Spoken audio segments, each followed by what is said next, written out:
All right, let's return to the Zondo Commission report. For years, South Africa has heard claims and counterclaims around incidents of state capture. Now the Commission of Enquiry has started making its findings and collating the evidence. Tomorrow, the President will receive part one of the state capture report from the Acting Chief Justice Raymond Zondo. That handover to take place at around 3:30. The second part is due to be handed over at the end of January, the final part at the end of February. To discuss, we're joined by political analyst Levy Ndou.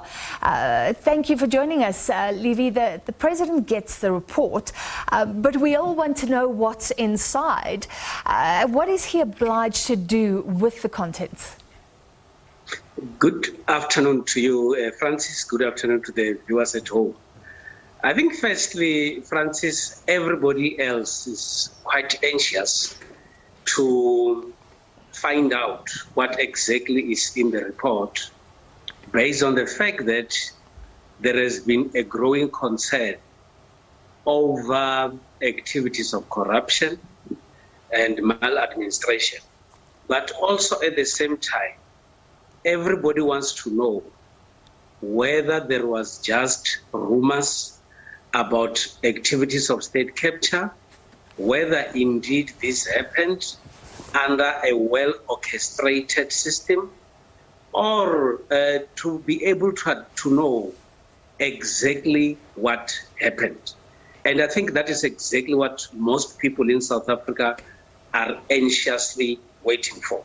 And the expectation, obviously, would be that immediately after the report has been released, action has to be taken so that as South Africans, we should then see our government or our leaders being serious about the fight against corruption and indeed elements of state capture.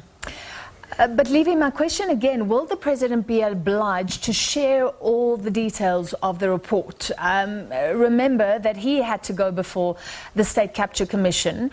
What if he doesn't like what's contained in the report?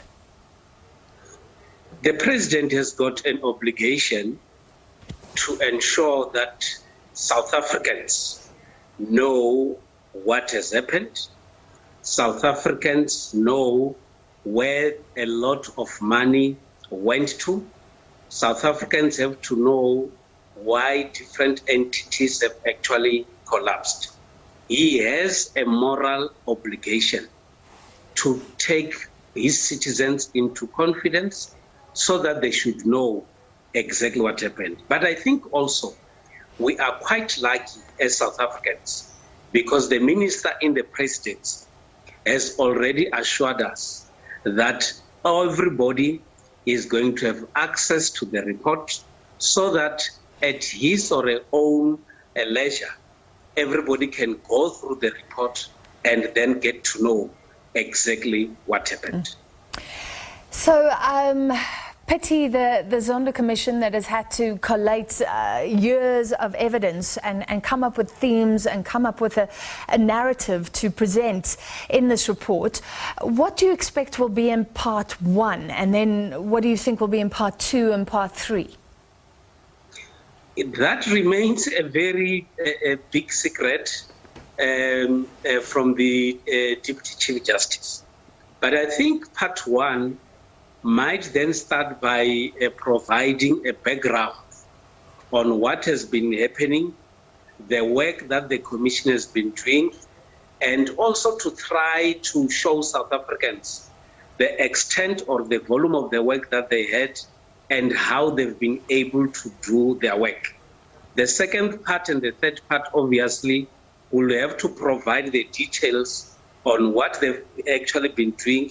And the last part must then come up with the findings and, of course, the recommendations. I think that is what I expect the DCG to be able to present to us because there are different parts of this report. All right.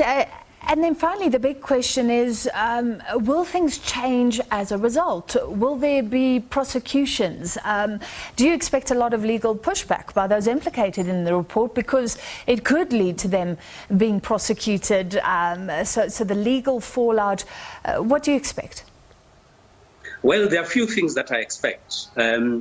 Firstly, I expect that there should be prosecutions, especially on those that have been seriously implicated. There should be strategies to recover the monies that have been lost or stolen. There should also be ways of punishing those that might have participated in these activities. And of course, where necessary, I think the Commission must then also be able to come with control systems or measures that should actually be followed in order to prevent what has actually happened. But I think it's also important to note, Francis, that in South Africa, we've got a lot of regulations that deals with the prevention of corruption, practices that are unacceptable. But the unfortunate part is that you will still have some individuals being able to still do wrongdoing, even though we've got all these regulations that are there, that are supposed to be followed in government and in the public sector.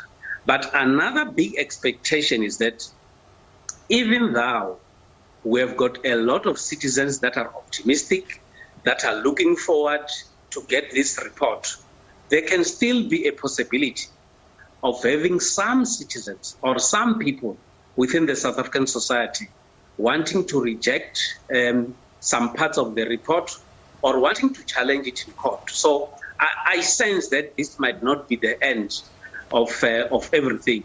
There can be some form of pushback. And of course, different political parties are also eagerly waiting for this report so that they should find ways and means to pressurize government to take action against those that are implicated. Yeah. Levy, finally, correct me if I'm wrong, but the Zondo Commission can make recommendations, but then it is about what happens in terms of prosecutions and the political will to implement those recommendations. If nothing else, I mean, there was explosive testimony along the way. South Africans learned things that they thought weren't possible in the public sphere, but we haven't had some testimonies. For example, the former president, Jacob Zuma, didn't give his full side of the story. How much of the truth do you think we've got, at least?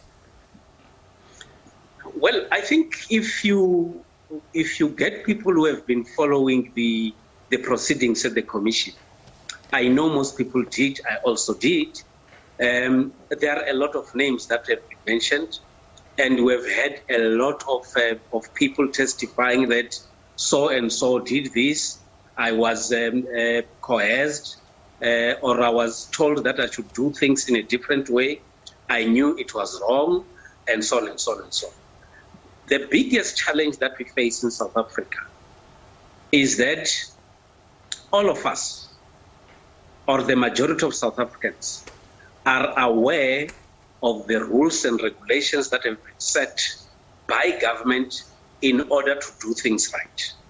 There are a number of acts, there are regulations that are there that have to be followed by everybody.